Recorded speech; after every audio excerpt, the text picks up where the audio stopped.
Now, the issue here, the only two things I want to say here is that the fundamental issue here is everybody understands their violence as vis-a-vis. In other words, it's not just the story of what happened to me. It is, this happened to me because of what you, or because of what was done before. In other words, there's always an other very closely in this story.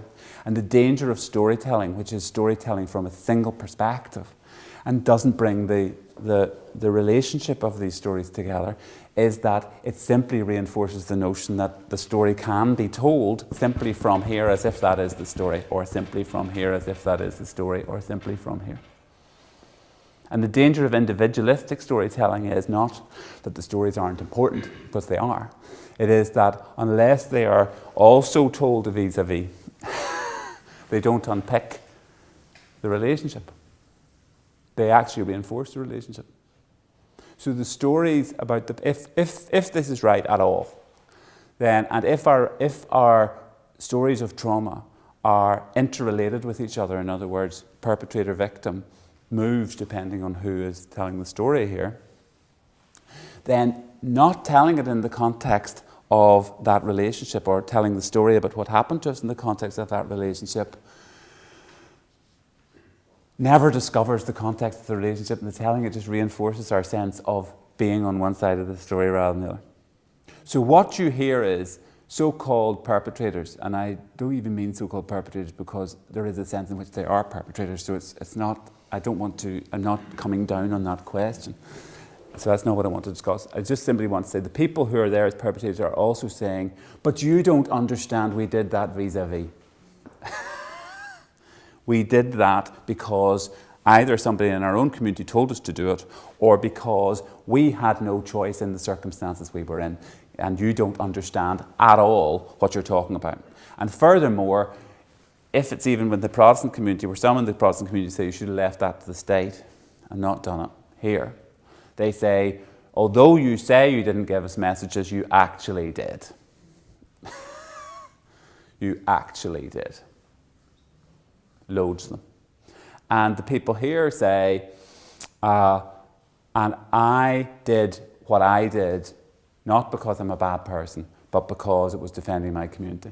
If you hear Spike Murray talking about why he joined the IRA, he'll tell you it's because I was a 16-year-old in Clonard when they came down in the burnouts in Bombay Street and they were burning my mum out. And I had a choice. I was either going to join in and defend my community or I was not. And I dare any of you to say, I don't understand your dilemma and I also don't understand how you resolved it. When you hear the story. And I do, and I still think it was wrong, and I don't know where that wrongness lies, but it doesn't mean that I can stand in any kind of judgment over somebody who I might have done the same with, so I'm left in this entirely complicated dilemma. I mean, and we have to understand terror. I mean, terrorism has got lost for what it is, but terrorism is the use of terror. I mean, the terror in the French Revolution was the state was a post-revolutionary state in power using fear as a mechanism to try to impose its own control.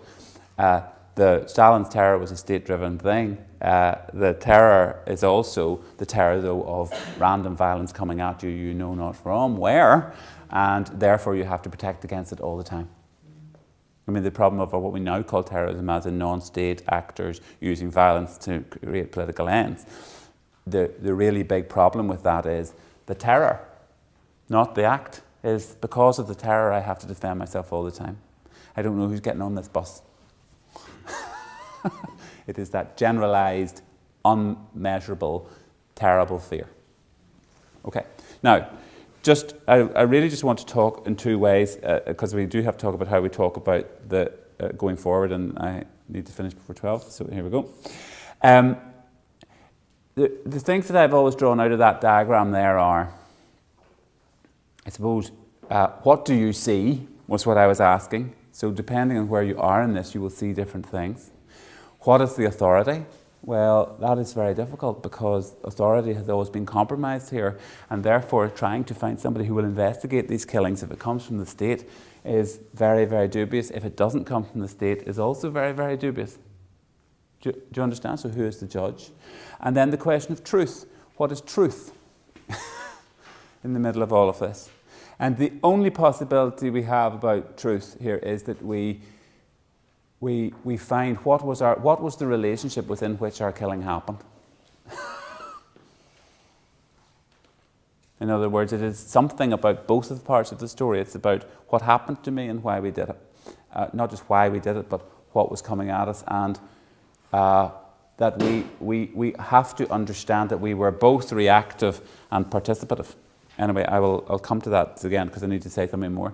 One of the really, really big problems we have here, there's just three things I want to say here, is that universally, people understand the cause as external to themselves. In other words, I am secondary.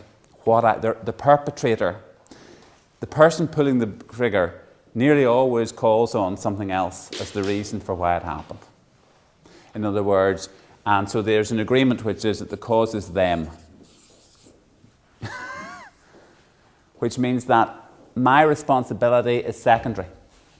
This is a country of secondary responsibility, in which lots of killing happened, but even when I did it, and ethics has something to do with reversing that process, which is instead of saying I'm not responsible, find your responsibility.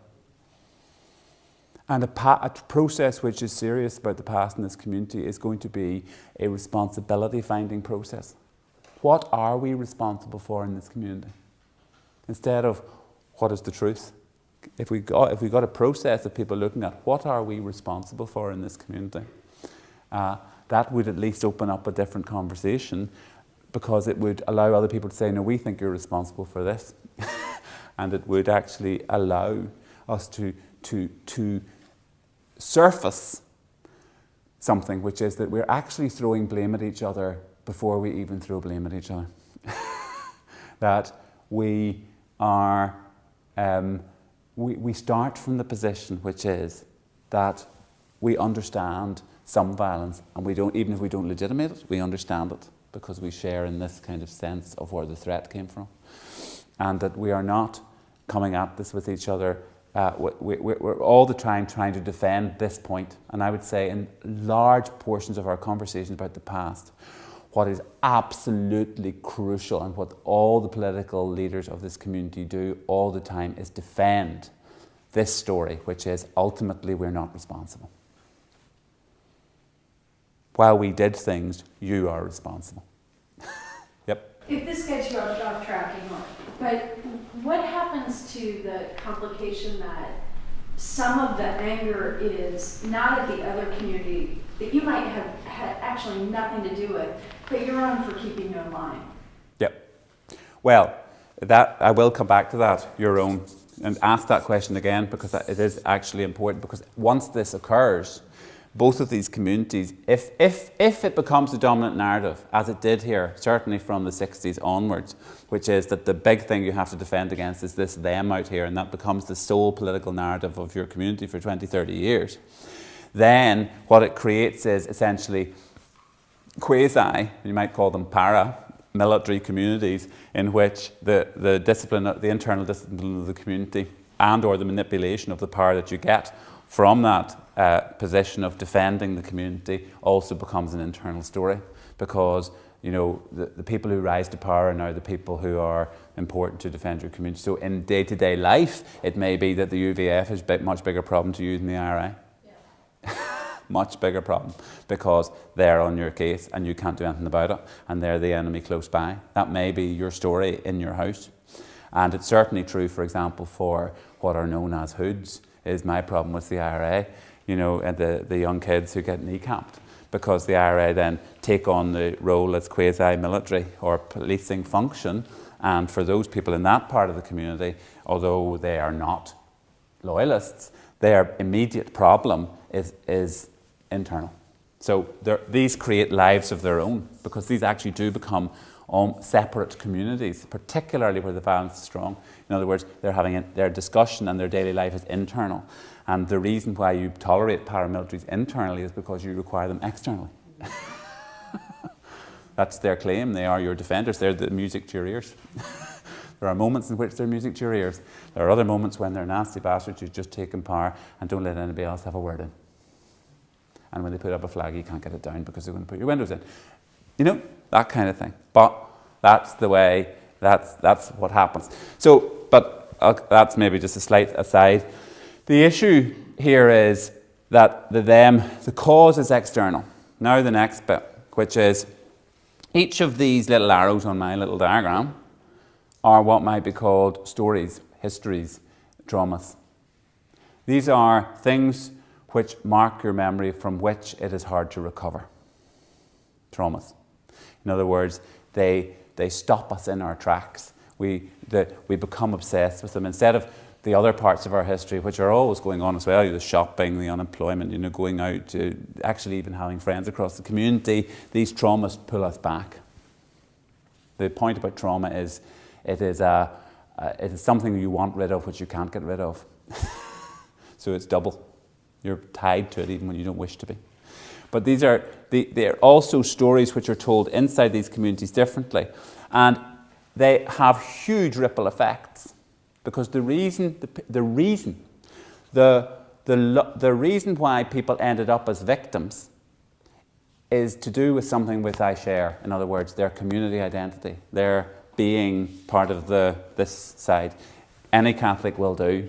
Any police officer will do. It's that kind of thing. So every Catholic is terrorised by one Catholic being killed, necessarily. I can't go in that area. Or every Protestant feels that if they attack the police, even though they say it's the Brits, it's my brother, and they could be me. Do you understand? So it also creates memory, it creates history, it creates the stories that you need to tell. And the trauma story you need to tell is, this is how they attacked us, and this is how we defended ourselves. This is how they attacked us, this is how... And history actually becomes the battlefield for the ethics of our trauma. In other words, why we have to do all these things. And it still goes back to that stuff about violence is a necessary thing.